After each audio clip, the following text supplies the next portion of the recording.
Olá, pessoal, boa tarde, bem-vindos a mais um GHS Convida. Eu estou muito feliz aqui de estar fazendo o GHS Convida toda terça e toda quinta às 16 horas com vocês. A participação tem sido ótima. Eu queria agradecer muito quem está participando aqui com a gente, mandando perguntas, sugestões. Está sendo uma troca bem incrível e eu tenho aprendido um monte mesmo. Obrigada pela participação de vocês.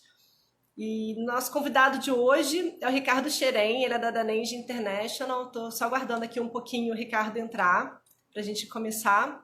Eu acho até que o Ricardo já está aqui, deixa eu convidá-lo. Só o Ricardo entrar aqui. Enquanto isso, eu vou dar um recadinho para vocês. Hoje é terça, então nós temos um vídeo fresquinho lá no site da GHS do Terça Técnica. O Terça Técnica de hoje está super imperdível.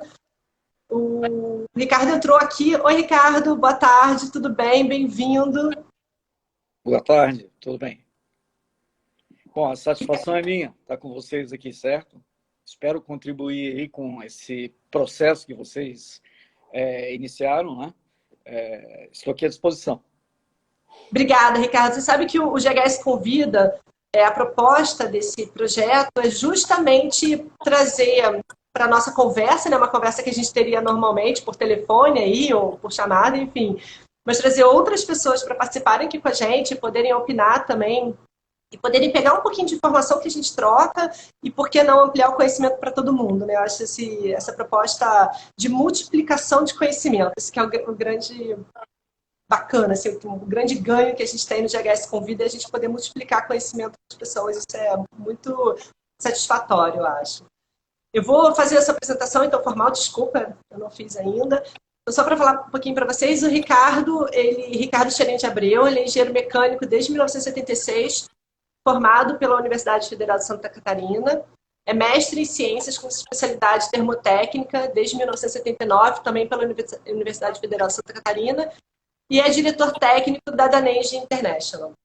Ricardo, um super prazer tê-lo aqui com a gente. Acho que a gente vai ter aí um monte de perguntas. O pessoal está com bastante dúvida sobre essas tecnologias de esterilização de ambientes. Acho que vai ser um grande ganho para todo mundo. Bem-vindo. Obrigada. Bom, muito bem. Assim, é uma satisfação de novo, né, estar aqui com vocês. Eu tenho alguma experiência na área de climatização, né? Afinal, só de engenharia tem 45 anos, né? Eu não sou um dinossauro porque não sou um fóssil, né? Mas, mas já tem bastante tempo no trecho, né? Fui professor lá na mecânica aqui da Universidade Federal durante um tempo, também na escola de arquitetura e sempre envolvido nessa área de conforto ambiental. Toda a minha atividade profissional foi basicamente nessa área, né? E tenho trabalhado durante muito tempo com uma empresa própria, né? Durante 20 anos, tinha uma empresa de projetos de engenharia de climatização, tem mais de 1.000 projetos executados, né? E tempos atrás, aí, uns 7 anos, começamos a trabalhar também na área de comercialização e instalações, fizemos e operação, manutenção do sistema, fizemos há algum tempo. Então, assim, considero que tem um amplo espectro de experiência na área, né? E em função até desse trabalho, a gente foi buscando suprir o mercado de algumas necessidades, né? E, basicamente, essas necessidades estão no controle da qualidade do ar interno, né? Então, é onde hoje nós temos a nossa atuação preferencial, ok?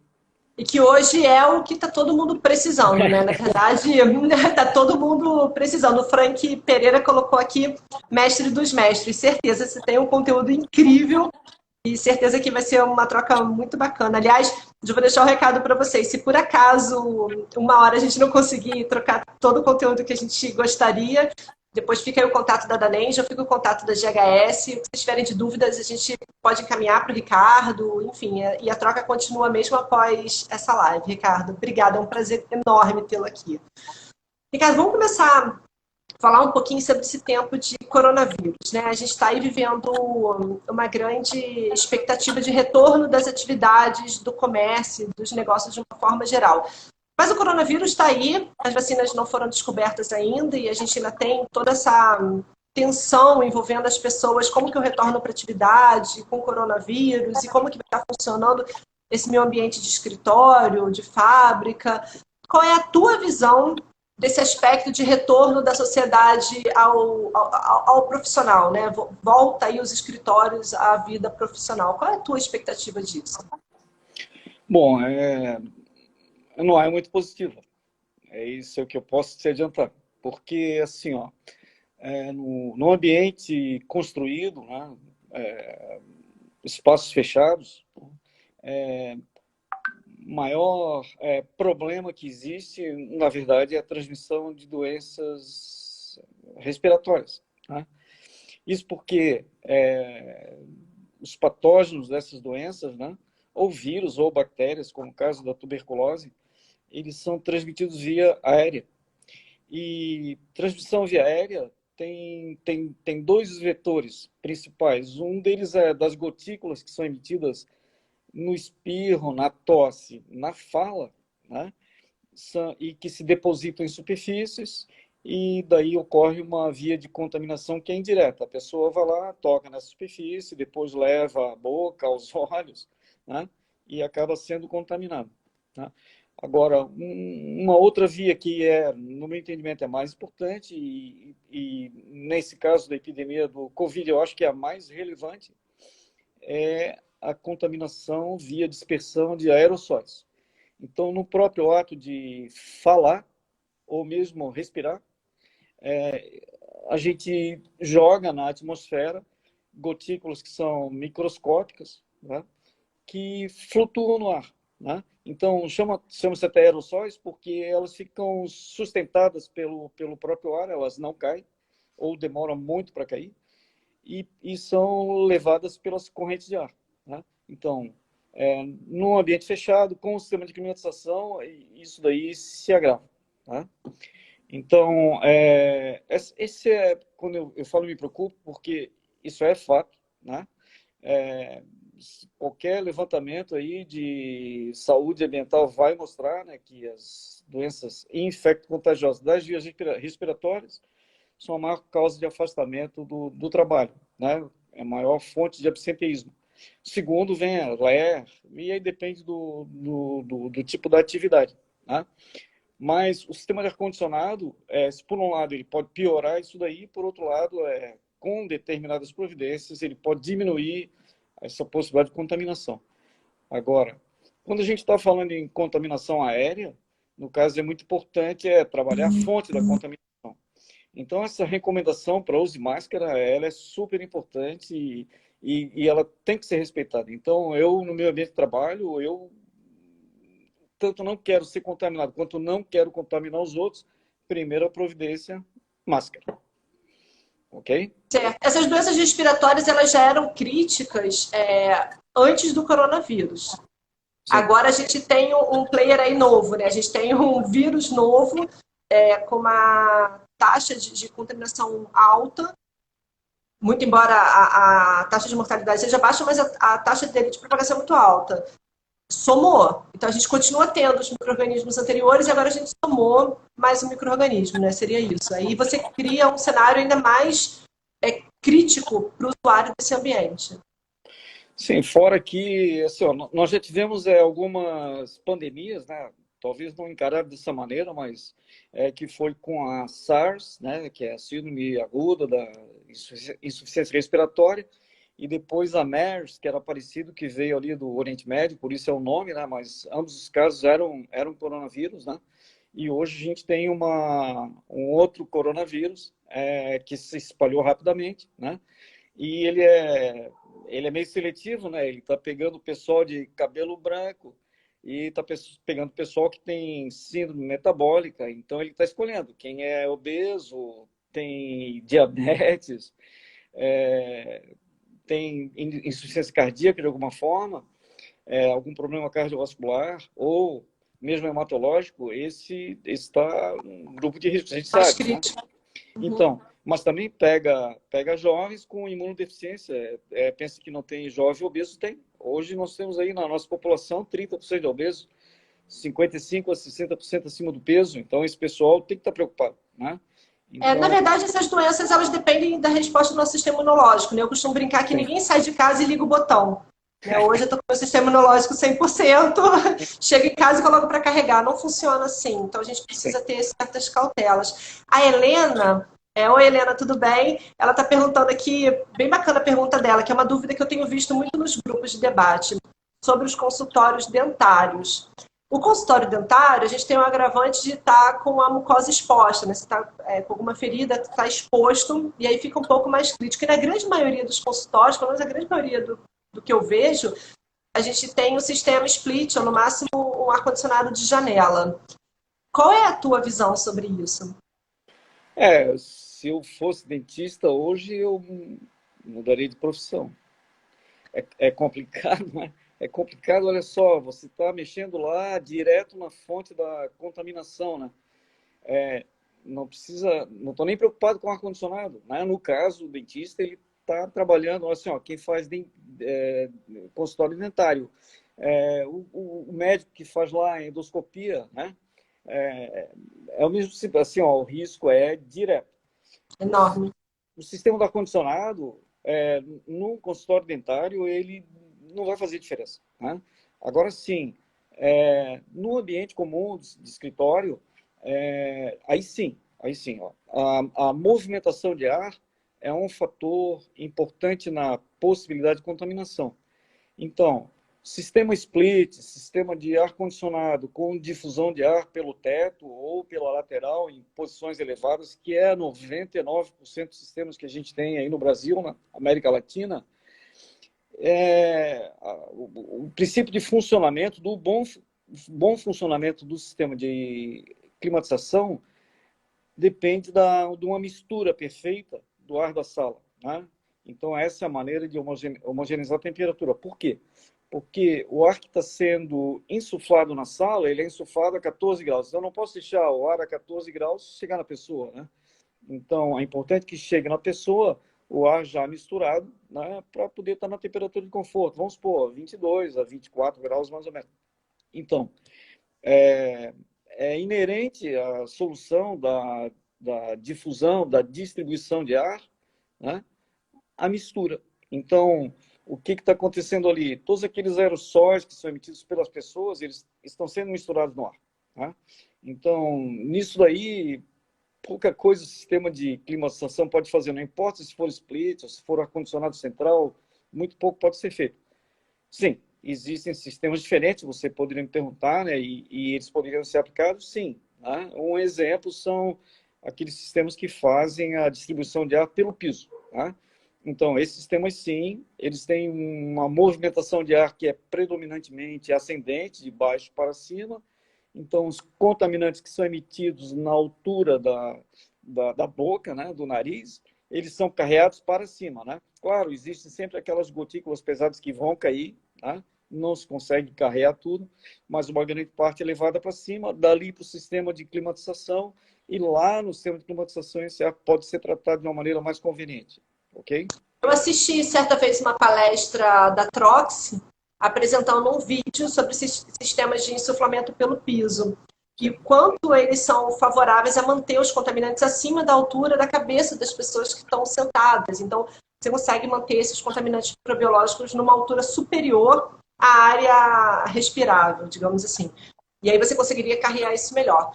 Só que hoje, a grande maioria das instalações, elas não são de suplemento pelo piso.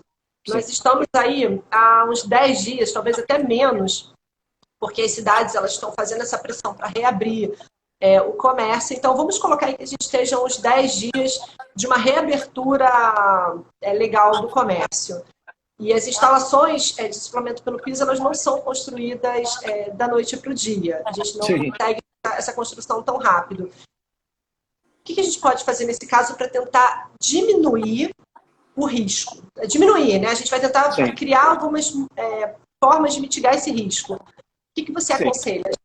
Sim, no caso de assim, que técnicas, né, que são aplicadas em sistemas de climatização para diminuir a contaminação, né, ou o risco de contaminação. Na verdade, são duas básicas. Né? Uma delas é a ventilação, já vou discorrer um pouquinho sobre isso, e uma segunda é a filtração. Vou falar da filtração primeiro porque todos os equipamentos de ar-condicionado, obrigatoriamente, eles têm que ter filtros, né?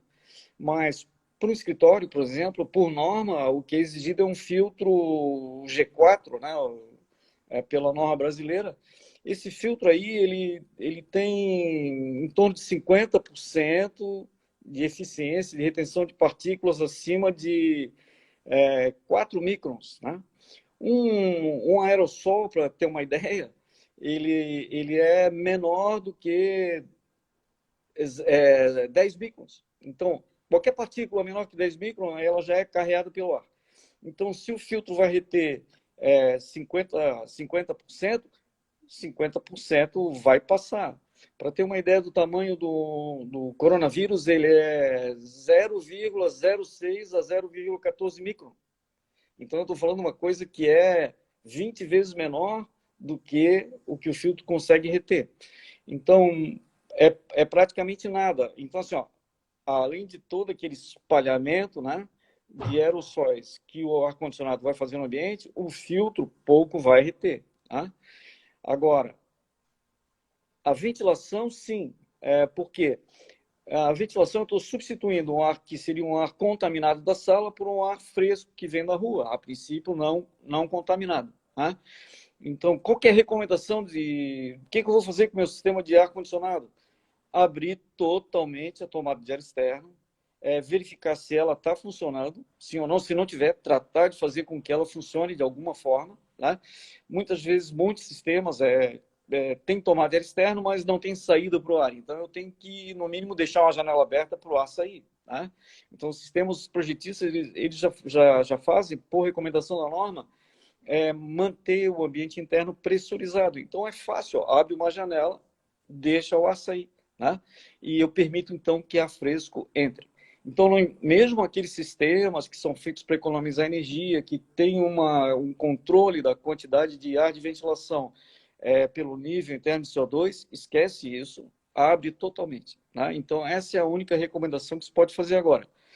Com relação aos filtros, não dá para fazer nada. Quando eu coloco um filtro que tem uma capacidade de filtragem maior, vou exagerar, nós vamos lá para um filtro absoluto, né? Que ele consegue reter 99% das partículas abaixo de 0,5 micron. Mesmo 0,5 micron ainda passa vírus, mas já retém uma grande parte. Mesmo quando eu vou instalar um filtro EPA, eu estou falando numa perda de carga, uma diferença de pressão que é 10 a 15 vezes maior do que um filtro G4. Então, o meu sistema de ar-condicionado, meu equipamento de ar-condicionado não tem condição de suportar. Então, e também são filtros volumosos, eu não consigo colocar em qualquer lugar. Então, é difícil que alguém, nesse meio tempo, consiga instalar um sistema, né? É praticamente impossível. Então, a única recomendação, no caso, dos sistemas convencionais, que é ventilação e filtração, seria tratar de melhorar a entrada de ar externo, certo? Então, melhorar a ventilação, ok? Então, uma segunda providência, e já seria numa outra perspectiva, que é colocar lá um sistema de desinfecção, ok? Então, sistema de desinfecção, nós temos dois tipos. Um sistema que vai ficar no próprio equipamento ou nos dutos de ar, para sistemas centrais, que são sistemas que têm por base a irradiação germicida com ultravioleta, né? E bastante usado também em tratamento de água, né? E no ar ele é eficaz, né? E é recomendado. E também sistemas de desinfecção por ionização catalítica, com liberação no ar de principalmente peróxido de hidrogênio, ok? Então é isso que nós temos na mesa. Eu acho que você até está respondendo aqui, eu estou vendo o pessoal está mandando a pergunta aqui. A Jéssica fez uma pergunta que talvez tenha um pouco dessa resposta sua, que ela põe aqui: num prédio comercial fechado, o ideal é limpar os dutos de ar ou ligar uma vez por semana. Na verdade, você tem que fazer um conjunto de ações para que a gente tente, ao máximo, mitigar. Não existe uma ação hoje que vai conseguir zerar essa existência do coronavírus no ambiente. O que a gente faz são adotar várias ações que elas vão mitigar a probabilidade, o risco desse coronavírus estar ali e as pessoas se contaminarem. Seria isso, né, Ricardo? Sim, sim. Basicamente, a gente sabe, né, que existem muitos problemas que não precisa de vírus para o sistema de ar-condicionado dar problema, né? O Não, próprio acúmulo de sujeira, fungo, mofo, isso aí vai levar problemas para as pessoas, né? São a tal da síndrome dos edifícios doentes, né? Então, exatamente. isso aí é coisa antiga, né? Muito bem. Agora, com essa questão do vírus, coronavírus em si, né? A maior preocupação é a transmissão aérea direta, né? Pessoa a Aquilo, pessoa. aquilo que vai para o equipamento lá vai fazer pouca diferença. Então, por isso, a ventilação é a única ferramenta que nós temos na mão que está disponível, né? Então, eu tenho que tratar de fazer ela funcionar direito, certo? E depois, efetivo mesmo, o que se tem, o único recurso é eu colocar no ambiente alguma coisa que vá lá e ataque o patógeno no ambiente, né? Então, a única maneira, a única tecnologia que nós temos hoje disponível é a fotohidroionização. Ou seja, eu vou produzir peróxido de hidrogênio e eu vou introduzir peróxido de hidrogênio no ambiente e ele vai lá combater aqueles vírus que estão em suspensão e mesmo aqueles que estão depositados na superfície. Então, hoje é o único recurso disponível, né? Então, assim, ó, existe, isso já é conhecido de há algum tempo, não é uma tecnologia nova, né? Ela replica um fenômeno que ocorre na natureza, que é o Sol incidindo sobre as superfícies, né? Na presença de vapor de água, é gerado peróxido de hidrogênio, né? Então, nós já conversamos, eu e você ainda hoje, né? Falamos um pouco sobre esse assunto. É uma coisa muito importante. Olha só, natureza, se eu for de madrugada medir peróxido de hidrogênio no ar, é zero, né? À medida que o Sol entra e começa a irradiar sobre as superfícies, eu tenho uma produção de peróxido de hidrogênio, isso aumenta. Então, ele vai do zero até 50 ppb no final do dia, né? Então, aumentando bastante essa ação que é germicida.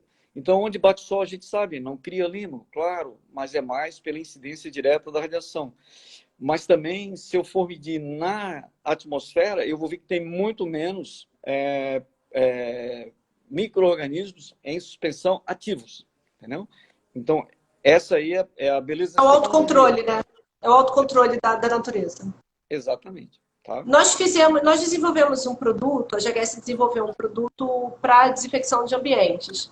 E nós estudamos bastante essas fórmulas, com várias pesquisas que já foram feitas ao longo do tempo, que possibilitasse a aplicação de um produto, sendo que você tivesse o risco de uma pessoa entrar logo após a aplicação.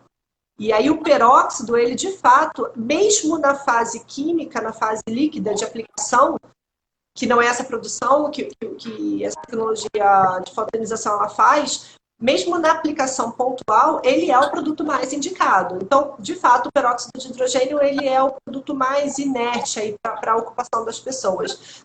E aí eu acho que a grande vantagem desses equipamentos é justamente a gente ter um equipamento produzindo peróxido de forma contínua. Você não precisa ter a pessoa fazendo a pulverização de forma contínua, né? Você tem um equipamento instalado de forma contínua.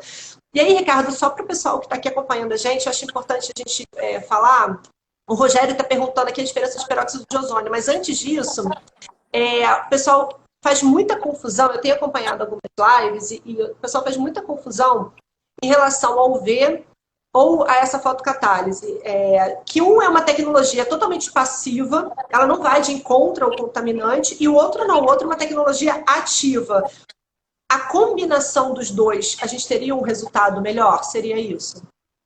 A irradiação por ultravioleta, ela é muito adequada para se usar na proteção dos equipamentos. Não deixar formar biofilmes nas serpentinas, evitar a formação de algas em bandejas de condensado.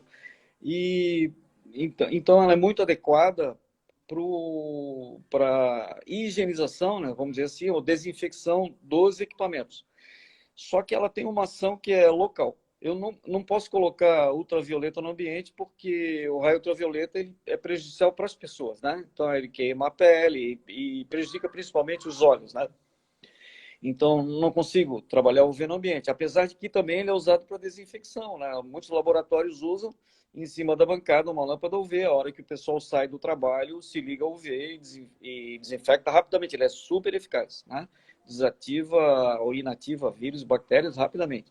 Nossos Então, laboratórios todos têm lâmpadas UV. O problema é exatamente esse. A gente mantém uma luz de sinalização externa. Quando aquela luz está acesa, ninguém entra no ambiente. Mas para a esterilização ele é excelente mesmo. Só que ninguém pode perfeito. entrar no período que está funcionando. Perfeito. Então, assim, ó, você pode perguntar, poxa, mas então o ar passando pela lâmpada UV não é limpo? É sim. Assim como a gente faz usa em tratamento de água, né? Já fiz referência a isso, né? Então, ele é super eficaz, né? Claro, posso até colocar uma bateria de lâmpadas UV num duto de ar-condicionado e eu tenho um bom resultado. Porém, assim, ó, eu só vou tratar aquele ar que está passando ali, né? Agora, o que acontece com aqueles patógenos, né? Com os vírus que está espalhado dentro da sala lá, que está climatizada? Nada. Tem que passar pelo aparelho, certo? Depois vai ser limpo. Mas lá no ambiente eu não fiz nada. Por isso ele é chamado uma tecnologia passiva, né? Eu tenho que levar o ar até lá, né? Então, uma tecnologia ativa, por outro lado, ele vai agir no próprio ambiente, ok? Então, no caso, o que é mais recomendado, peróxido de hidrogênio. Peróxido de hidrogênio não faz mal para a gente. Nós temos peróxido de hidrogênio no corpo, né? O próprio mecanismo de respiração das células, né? As tais mitocôndrias, elas liberam peróxido de hidrogênio, né? E o nosso corpo ele tem uma enzima que é chamada catalase. E a catalase simplesmente ela desativa o peróxido de hidrogênio. Ela vai produzir outras coisas com peróxido, né? Tanto é que se você passar peróxido de hidrogênio, né, que é água oxigenada, na Água fase de oxigenada, solvente, é. E você né? passa 10, 20 volumes e tá ok, Sim. né? Muito bem, ela espuma, né? Se tem uma abertura, uma ferida, faz uma espuma, né? Quando eu era pequeno, eu até ficava impressionado com aquilo. Na verdade, são as reações da catalase, né? Então, não faz mal para a gente, né? Até usado inalação de peróxido de hidrogênio para tratamento de asma, para outras coisas, né? Então, eu não sou médico, não posso defender, é apenas um comentário, né? Mas o que eu quero dizer é que É não o que a faz gente tem de mal, pessoal. informação, né? A literatura ela traz isso, a literatura Sim, técnica ela traz essa informação. O Rogério pediu para você falar um pouquinho, Rogério, representante da Daneja aqui, né, da Mercado, representante da Daneja aqui no Rio de Janeiro, Rogério querido. ok. Ele pediu para você falar sobre essa diferença, isso é uma dúvida muito comum, eu recebo muitas perguntas sobre isso. A diferença dos equipamentos que produzem peróxido de hidrogênio e os equipamentos que produzem ozônio. E quais são os riscos do ozônio sendo produzido no ambiente fechado, confinado? Muito bem. O ozônio ele é produzido tanto em geradores de ozônio, né? Ou uma simples exposição à radiação UV sobre o ar pode gerar ozônio, né? O ozônio é a combinação de mais uma molécula de oxigênio no oxigênio molecular, né? Que é o O2, né? Então eu faço O3, altamente reativo. É a substância mais oxidante que existe, né? Já pelo nome a gente desconfia, né? Então, ele é tipo 7 vezes mais reativo que peróxido de hidrogênio, que é H2O2, ok? Então, se eu tivesse que desinfectar algum ambiente, a primeira opção seria ozônio, né? Só que o ozônio, ele é tóxico, né? Assim como o peróxido não faz mal, o ozônio faz mal, né? Então, ele chega em concentrações baixas, chega a danificar as células pulmonares. Vai te causar asma, irritação nas vias respiratórias, ele vai te machucar. Então o ozônio é um problema, né? Então, principalmente Uma vez aplicado, a gente precisaria deixar o ambiente sem ocupação, né? Deixar esse ambiente isolado para que ele não comprometesse a saúde, assim como a lâmpada UV, ela você precisa, quando de aplicação direta, você precisa deixar o ambiente isolado. E aí você tem essa questão do ambiente ficar fechado e como você controla o residual de ozônio, porque a lâmpada UV você desliga. O ozônio você isso, precisa medir o residual dele. Seria esse o agravante, né? exatamente. Todos os dois estão na NR15, né, da segurança do trabalho, né? Tanto radiação ionizante, né, na lâmpada UV, quanto da presença de ozônio, né? Para te ter uma ideia, acho que o que é permitido pela norma brasileira é abaixo de 160 microgramas por metro cúbico, né? Isso aí dá mais ou menos 0,08 ppm, né? Então, usar o ozônio, ele é super eficiente, mas não posso usar ozônio numa sala com pessoas, né? Não há recomendado. Inclusive, eu sei que eu vou prejudicar. Nós temos mais uma pergunta aqui, Ricardo. Como resolver a difícil equação em nome da maior eficiência energética, a menor perda de carga é interessante. Em nome de mais saúde ambiental, uma melhor filtragem gera maior perda. Como que a gente equilibra aí essa questão de perda de eficiência e aumento da renovação com o ar externo? Eu acho que isso é uma coisa que vai ser revista rapidamente, porque quem trabalha no setor do ar-condicionado, né, a gente na Ashray está discutindo isso. Eu acho que vai mudar rapidamente. Inclusive, essa questão da recomendação da renovação de ar, né, sem ventilação, isso aí vai mudar. A não ser que, né, eu consiga desenvolver tecnologias ativas que me dêem uma solução. Né? Vamos ver. Na questão da renovação do ar, quanto menos ar externo eu colocar dentro do ambiente, mais energia eu vou economizar, certo? Porque estou trazendo ar da rua, super úmido, né? E a temperatura elevada. Né? Então, hoje, para diminuir esse custo, já se utiliza o recurso dos recuperadores de calor, ok? Então, todos os projetos decentes que são feitos hoje em dia, né, já consideram os desse equipamento. Existe a recomendação, ela tem uma recomendação, não, vamos aqui diminuir a taxa externa para diminuir o consumo de energia. Agora, o seguinte, se coloca no custo da operação de um prédio, né, e considerando que o prédio tem um uso útil, tem lá uma empresa trabalhando, você vai colocar o custo dos insumos energéticos, né, e o custo em salários, né, com gasto com o pessoal, você vai ver que gasta quase 100 vezes mais com o pessoal. Então, se você tem 10% da tua força de trabalho que está impossibilitada de trabalhar, né, então você tem aí, gastou 10 vezes mais com energia do que com energia, certo? Então, você poderia, em outras palavras, para eu ter zero absenteísmo, né, e o absenteísmo só depende do gasto de energia, claro que eu vou gastar mais energia. Né? Então, isso aí tem que ser considerado e vai ser rapidamente revisto, na minha opinião. Né? É onde a gente pode melhorar. Tá? Agora, o sistema ativo é solução, sim. Então, a gente sabe assim, o sistema que vai produzir ozônio, eu não posso usar porque vai prejudicar o pessoal, certo? Mas o sistema que vai gerar peróxido de hidrogênio e outros óxidos, né, e íons, né, que não são prejudiciais, perfeito. Isso eu posso aplicar e é o que vai, na minha opinião, é o que vai resolver. Né? O nosso futuro no ar-condicionado está, estou falando mais para frente, né, em sistemas de distribuição de ar com fluxo direcionado, né, de baixo para cima, muito provavelmente. Né? Em quartos de hospital, praticamente eu vou fazer um fluxo que vai varrer a cama e recolher o ar na cabeceira, né? Que até para evitar contaminação do pessoal da saúde que está ali atendendo o paciente. Né? Em quartos de isolamento, a norma está sendo revista, a norma de instalações hospitalares está sendo revista e já está considerando isso. Né? Então, esse é o futuro. Né? Vamos pensar em usar sistemas que movimentam menos o ar na sala, tipo teto frio, vigas frias, fluxo de deslocamento, coisas desse tipo. Né?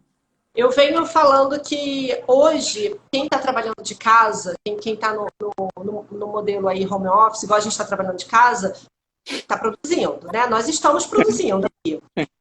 Se as pessoas voltarem para os ambientes de trabalho e ficarem doentes, elas vão para casa, mas sem produção nenhuma. Então, há uma perda aí de produção enorme. E, além disso, ontem eu recebi uma mensagem aí, eu estava até questionando o pessoal aí da área de direito, o STF está confirmando o coronavírus como doença ocupacional. Se isso for, de fato, levado adiante, a gente tem mais um agravante, porque a gente precisa garantir que o nosso ambiente de escritório, o nosso ambiente de fábrica, o nosso ambiente de trabalho, ele garante uma área segura para quem está respirando aquele ar. O que eu acho um pouco questionável do ponto de vista técnico, haja visto que a maior incidência é por transmissão pessoa a pessoa. Mas, de qualquer forma, fico alerta aí que a gente precisa, de fato, olhar o nosso ambiente de trabalho. E até ontem, Ricardo, pelo menos a minha visão é que, por exemplo, sala limpa, né, como nós temos os nossos laboratórios da micro, ambiente hospitalar, se bem que alguns hospitais até deixam isso passar um pouco, mas ambiente hospitalar ainda tinha essa preocupação, fábrica de remédios, a indústria farmacêutica, ainda tinham essa preocupação com o controle dos contaminantes.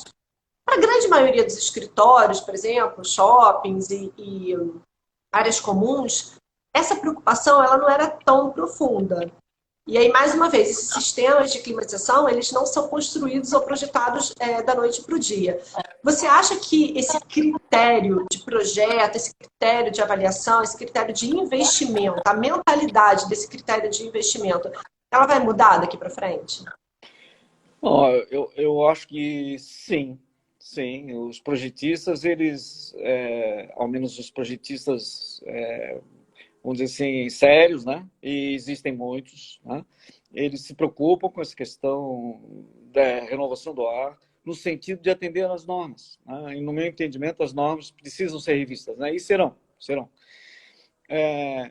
Nós temos no mercado brasileiro alguns problemas, né? Isso não é só na área do ar-condicionado, tipo, o pessoal da engenharia de projeto procura fazer um bom trabalho, o cliente não tem condição técnica, né, de refutar esse trabalho que é feito, né? Mas ele também, a maioria deles, não sabe contratar, né? Não tem essa capacidade para julgar se um fornecedor vai fazer um bom trabalho ou não. Então, entre o projeto e a instalação, existe uma diferença muito grande. Então, principalmente, na minha opinião, instaladores que são desonestos, né? E eles mexem no projeto e querem fazer da maneira mais barata possível. E muitas vezes faz a cabeça do cliente para modificar o projeto e remove os sistemas de renovação de ar. Eu Muitos tive. prédios assim. Então, eu acho assim, ó, uma coisa que nós temos que normatizar é o comissionamento.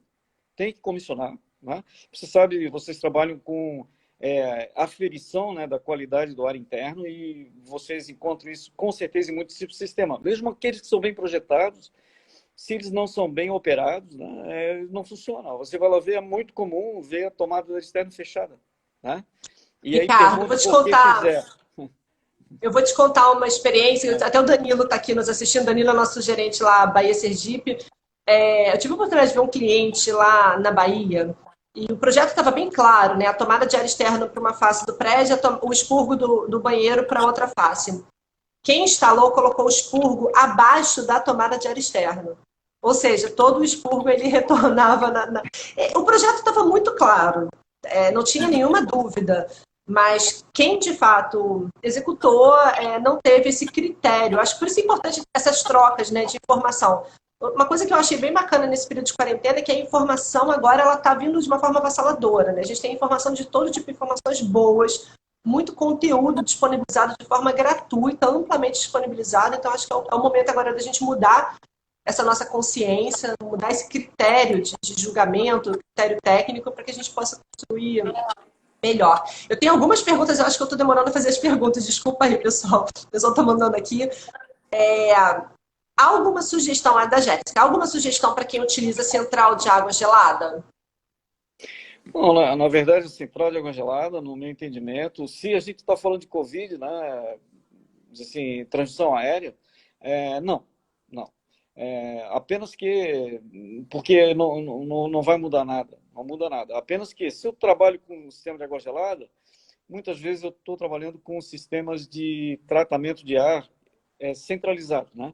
Então aí fica mais fácil mexer nos equipamentos, né? Introduzir ultravioleta nos equipamentos, sem dúvida nenhuma, e também fica fácil, já que eu estou trabalhando com equipamentos dutados, colocar no equipamento ou no duto os tais purificadores de ar com fotocatalisação, certo? Então, aí sim, eu tenho um caminho e ele é facilitado, sabe?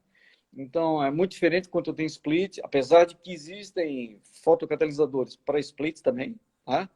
É mais fácil quando eu faço centralizado, porque existe aí uma economia de escala, né? Então, imagina assim, ó, eu tenho um prédio que tem lá 100 fan coletes, né, distribuídos no ambiente, né?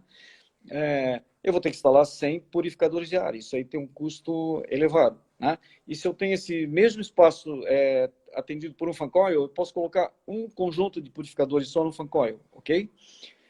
Lá nessa questão dos fan coletes, Normalmente, quando tenho várias unidades terminais, muitos bons sistemas, tem um sistema de introdução de ar fresco centralizado, independente. Então, aí eu posso atuar no sistema de ar fresco, ok?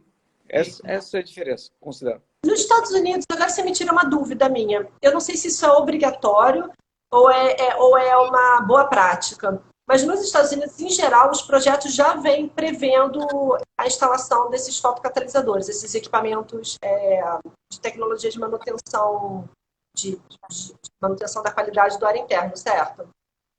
Ele não é normatizado. A própria ASHRAE emitiu agora, dia 14 de abril, um consenso, né, sobre o coronavírus e o que se pode fazer em sistema de climatização para melhorar os sistemas frente a essa questão. Tá? E ela nem faz menção, ela faz menção, né, dessa tecnologia, porém ela comenta que não tem dados suficientes, então não pode aconselhar, nem recomendar e nem negar, né? Mas assim, ó, no meu entendimento, todo consenso ele é burro, como já dizia o Nelson Rodrigues, né?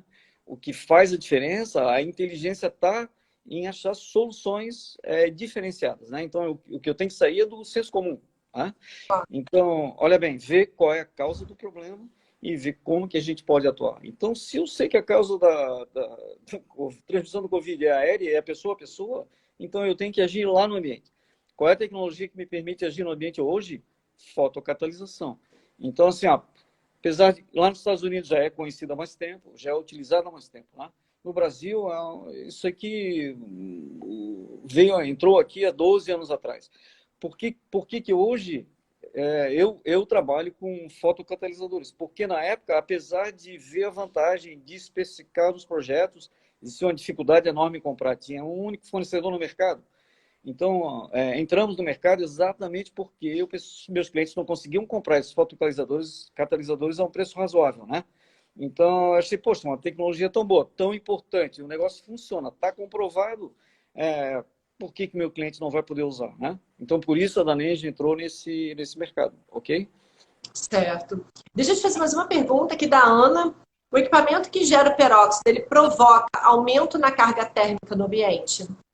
Não, olha só, muitos sistemas com uma lâmpada de 20 watts, eu consigo 20 watts, eu consigo gerar peróxido para atender uma área de 100 metros quadrados. Então, é nada. Né? É insignificante, né? Tem mais uma pergunta aqui. Vigas frias e sistemas com menor indução. Como se dá a renovação do ar? A renovação de ar, nesse caso, é um sistema em separado. Né? Então, facilita o aspecto, eu posso colocar, por exemplo, eu posso injetar peróxido nesse sistema em separado. É uma solução comum em hotéis, por exemplo. Né? Os bons hotéis hoje, eles têm um sistema de renovação separado e as salas são atendidas, os quartos são atendidos por fan collet ou por split. Vou colocar peróxido no sistema de renovação de ar, ok? Agora, a questão da viga fria, eu acho importante porque minimiza a movimentação de ar no ambiente, ok? Perfeito. O Joaquim Rafael perguntou aqui. Sala de aula no Rio de Janeiro com excesso de aluno, piso-teto instalado de 30 mil BTUs para 41 alunos. Como que ele faz? Aí não tem muita... Corre. É um problemão, né? É um problemão. Nesse caso, só tem uma solução. Muitas escolas não têm renovação de ar, né? Então, o que vai fazer? Janela aberta. Janela aberta é o que pode fazer agora, ok? Então, trabalhar para instalar um sistema de renovação de ar é fundamental. E segundo, trazer um tratamento de purificação de ar, né? Então, é isso.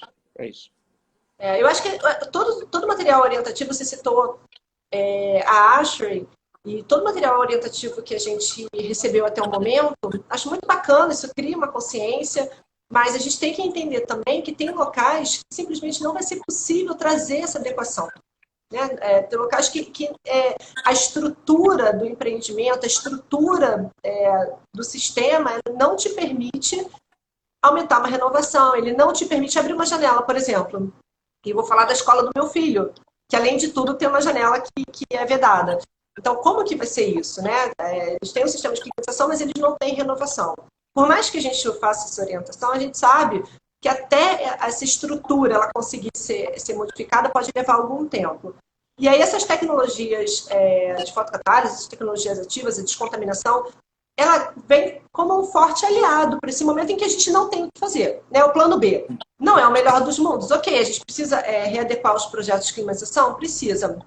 Ninguém faz retrofit em um dia, em 10 dias. Isso não vai ser possível. Então, ter essa tecnologia como um apoio, como um auxílio nesse momento é fundamental, né?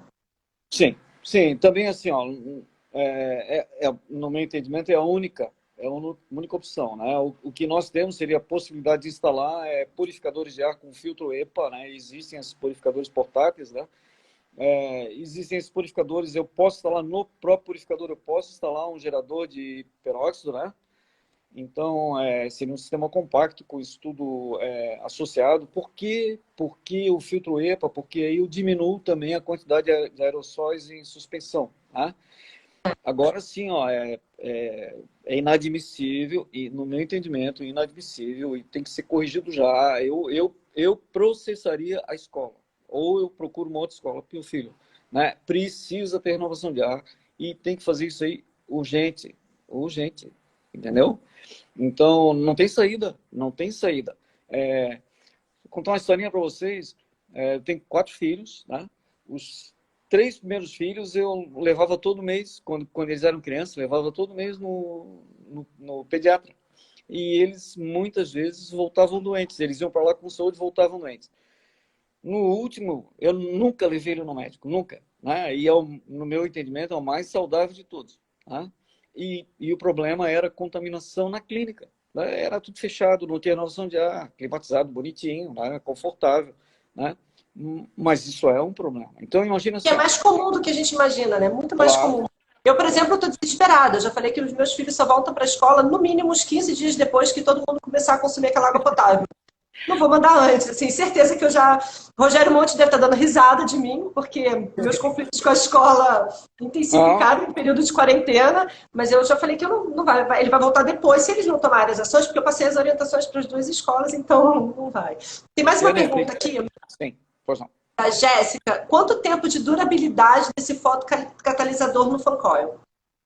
Não, olha só, a fotocatalisação é feita a partir de lâmpadas UV. Né? Então, as lâmpadas UV normais, elas têm aí 8.000 horas de duração e tem as de alta eficiência, que tem um revestimento melhor, né? Cristalizado, elas duram aí 16.000 horas. Né? Nós estamos falando de vida útil em torno de 1 a 2 anos. Né? Então, elas precisam ser trocadas. Hoje existem lâmpadas UV à base de LED. Então, essa daí tem uma durabilidade maior, 5 anos. Né?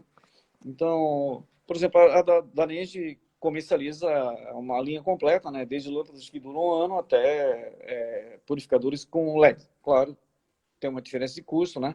Mas, assim, não é nenhum absurdo, né? Quando eu penso que eu tenho que ficar trocando filtros para ser efetivo a cada mês ou a cada 2 meses, no máximo, né?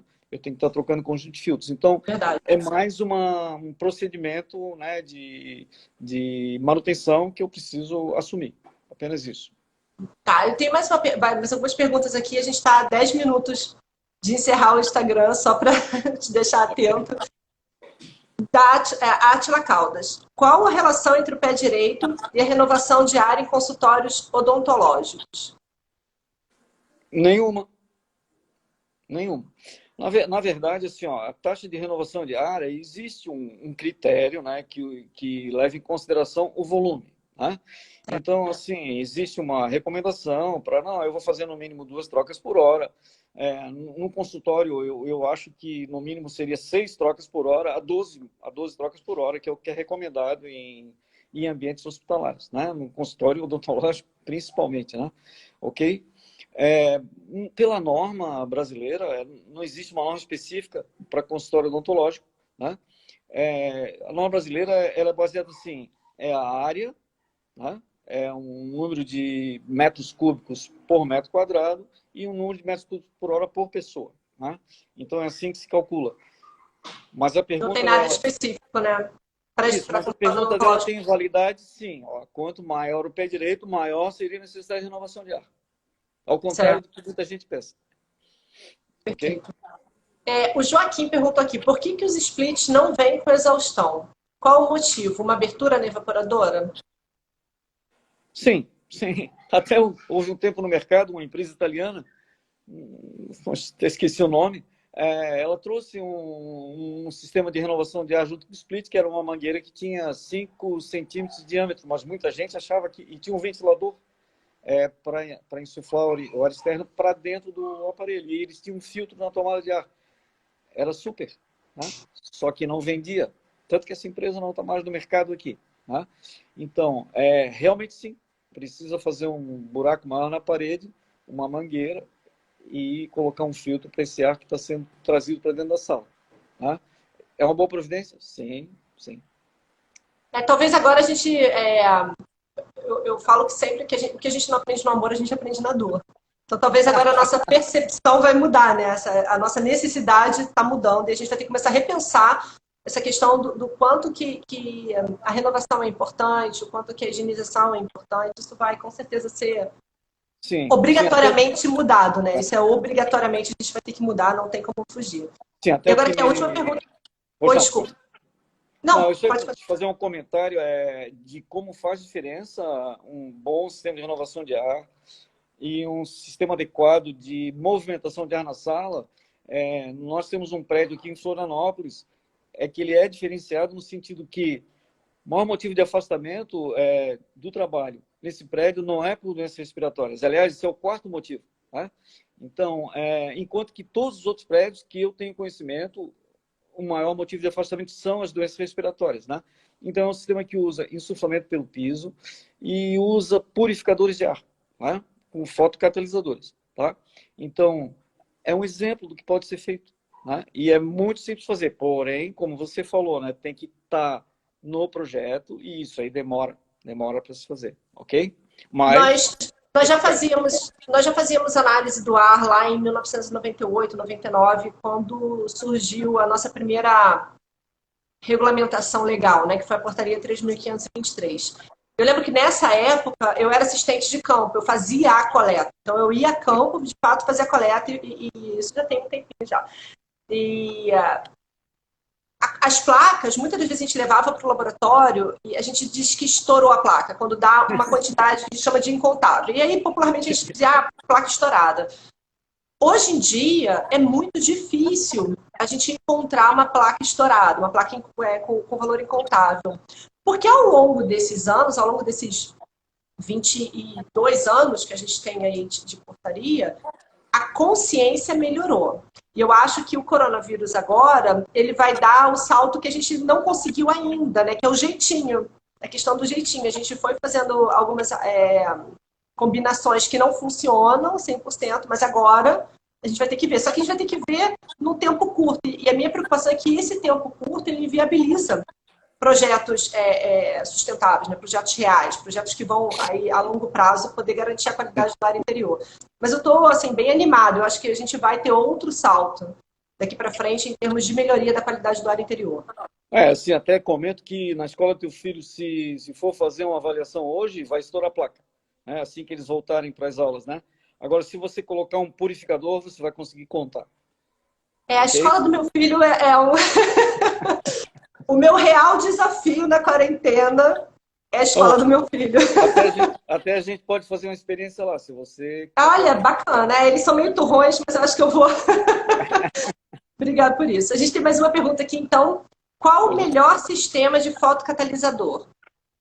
O melhor sistema é o que nós vendemos. Né? Na verdade, esse é um papo de vendedor, né? Mas, claro, Eu esse sou é uma suspeita para tecnologia. falar porque eu adoro os equipamentos da Daneide, né? Toda a Então, fila esperando os meus aqui. olha só, é uma tecnologia que ela é muito conhecida, ela é de domínio público, né? Mas algumas empresas investem em desenvolvimento, né? Então, a empresa que a Daneide representa, a RGF, ela é uma líder no setor, né? E ela tem um grande investimento em desenvolvimento. Então, os equipamentos da RGF eles estão em constante evolução, né? Então, coisa que a gente não tinha ano passado, hoje nós temos. Hoje temos lâmpadas de LED, né? Como eu te falei, elas duram 5 anos.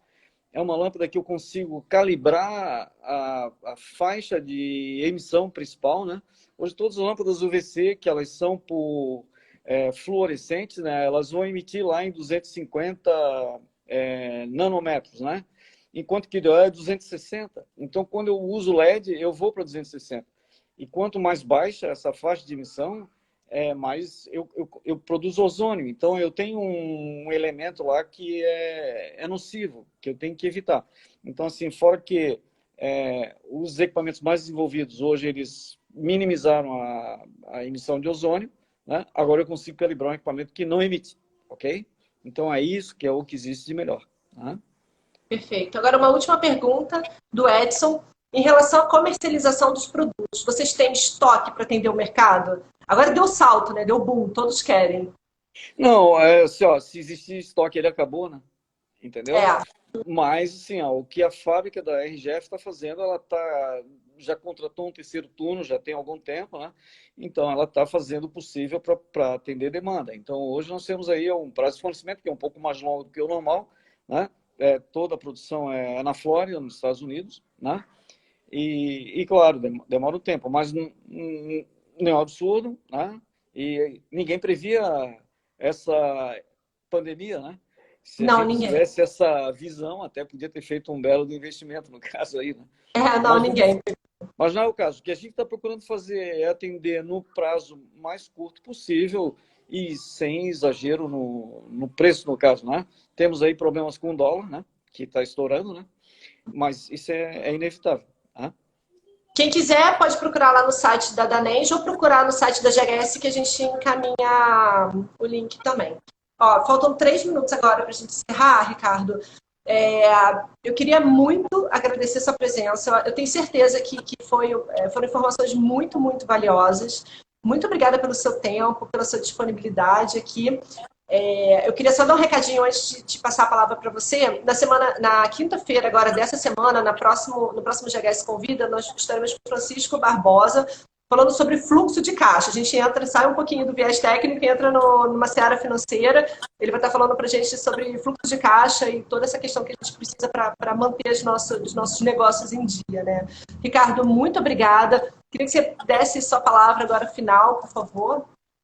Muito bem, eu agradeço a oportunidade. Tá? Não quero entrar na vala comum e dizer assim, olha, assim, existem males que vêm para o bem, né? Mas eu tenho certeza que esse caso da Covid é um deles, né? Eu acho que as pessoas não vão mudar, a humanidade não vai mudar, nós vamos continuar com os nossos mesmos defeitos e qualidades, certo? Porém, os sistemas de climatização, eles vão mudar com certeza, né? E se abre aí uma janela, né, para se adotarem novas tecnologias, tá certo? Ou para se reconhecer a possibilidade da sua utilização, né? E os benefícios que isso aí podem trazer. Então, para quem tem hoje o sistema de ar-condicionado, mais uma vez eu recomendo, vai cuidar lá da renovação do ar, né? E, se necessário, instale um sistema de purificação. Recomendo que instale. Ok? Para quem não consegue alinhar agora o sistema, que busca a alternativa. O que a gente não pode é negligenciar a ação para que as pessoas que vão estar entrando nesses ambientes, elas não sofram não só apenas contaminação pelo coronavírus, mas principalmente elas estejam expostas a outros patógenos que vão causar doença. Você está tirando pessoas de um cenário de estresse, muitas pessoas estão muito estressadas em casa, e a gente sabe que o estresse baixa o sistema imunológico, colocando no ambiente contaminado, elas podem ficar mais sujeitas a adquirir um outro contaminante, e aí o sistema imunológico mais ainda prejudicado, fica mais fácil para elas adquirirem o Covid. Então, a gente precisa pensar, quem é responsável pelo sistema de climatização, na nossa responsabilidade de garantir que aquele meio ele seja o menos prejudicial possível. 100% seguro não vai ser, né? Seria ilusório falar sobre 100% de segurança, mas que ele seja o mais seguro possível. Seria isso, né? E a gente tem essas fontes aí como uma alternativa. Ricardo, muito, muito obrigada. Pessoal que participou, mandou as perguntas, muito obrigada. Essa live vai ficar salva no Instagram da GHS ainda por um dia e depois vai para o nosso site. Muito obrigada pela participação, gente. até quinta-feira, 16 horas, a gente se encontra aqui de novo. Obrigada. Tchau, tchau. Obrigado também. Até lá.